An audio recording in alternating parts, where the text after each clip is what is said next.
शुभ सकाळ. रामकृष्णारी मंडळी सर्वांना. तर नवीन दिवसाच्या खूप खूप शुभेच्छा तुम्हा सर्वांना.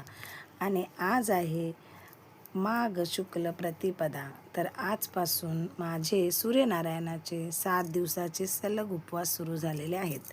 आणि आज आहे प्रतिपदा म्हणजे पहिला दिवस. तर या पहिल्या दिवशी नव्हे तर रोजच सूर्याची पूजा करायची, सूर्याला ओवाळायचं, सूर्याची आरती म्हणायची आणि सूर्याला अर्घ्य द्यायचा. हा माझा सकाळचा आता रोजचा रुटीन असणार आहे 7 दिवस. तर त्यामध्ये मी आज बघा सकाळी लवकर उठले, बारक्याला शाळेत सोडून आल्यानंतर छानपैकी आंघोळ केली आणि आता उपवास आहे तर मग साडीच घालून आहे. आणि मग घरातल्या देवांची पूजा केली.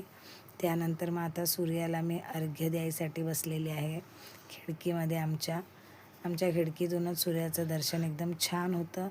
मग मी तिथूनच सूर्याला तांब्याच्या कलशामध्ये पाणी घेतलं, त्यामध्ये हळद, कुंकू, अक्षदा, तीळ, लाल रंगाचं फूल घालून सूर्याला अर्घ्य दिलं.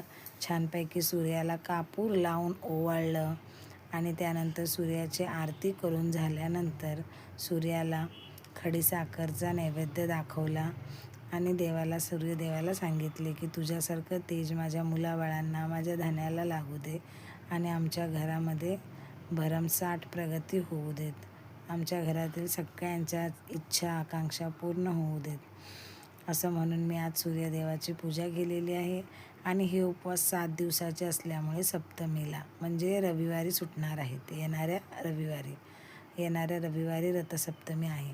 तर तेव्हा सकाळी उठून लवकर पुरणपोळीचा नैवेद्य करणार आहे, शिरा करणार आहे, सूर्यनारायणाला नैवेद्य दाखवणार, दारामध्ये छानपैकी दूध उतो घालवणार आहे. आणि हा प्रोग्राम बराच वेळ चालू असेल संडेला.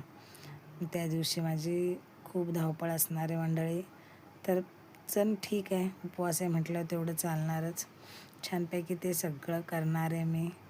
आणि मग ते झाल्यानंतर मग त्या दिवशी मी जेवणार आहे. पुरणपोळीचं जेवणच मी खाणार उपवास सुटल्यानंतर. त्यामुळे थोडंच खायचं पहिल्याच दिवशी. आणि अशा प्रकारे हा 7 दिवसाचा उपवास असतो. हा उपवास खास करून सुवासीन बायका करतात आणि आपल्या मुलांच्या चांगल्या आरोग्यासाठी आणि पतीच्या आपल्या सौभाग्याचं रक्षण करण्यासाठीच या उपवासाचं फार महत्त्व आहे.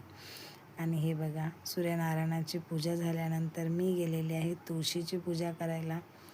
तुळशीची पूजा केली, छानपैकी तुळशीला दिवा लावला, अगरबत्ती लावली, हळदी कुंकू वाहून तिची पूजा केली. तर असा होता माझा